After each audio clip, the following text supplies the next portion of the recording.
الرحمن الرحیم قال اللہ تعالی فی کلامہ المجید انما المؤمنون اخوہ۔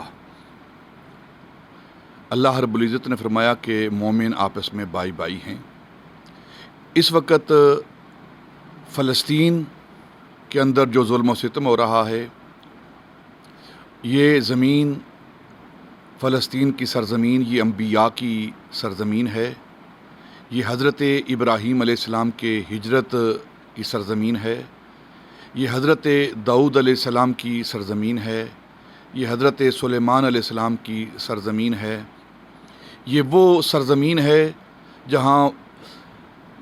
اکثریت انبیاء کی بعثت ہوئی ہے۔ یہ پاک مقدس جگہ ہے،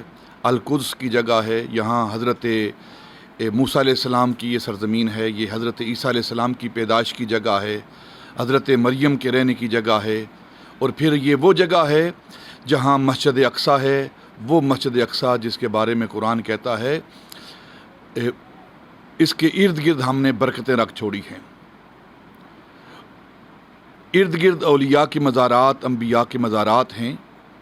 اور پھر یہ وہ مسجد اقصیٰ جہاں سے ہم سب کے آقا و مولا تاجدار مدینہ صلی اللہ علیہ وسلم معراج کے لیے تشریف لے گئے، اور 1.25 لاکھ انبیاء کو 1,24,000 کم و بیش انبیاء کو آپ نے امامت کروائی۔ اس سرزمین پر جو انبیاء کی سرزمین ہے، پاک طیب لوگوں کے رہنے کی سرزمین ہے،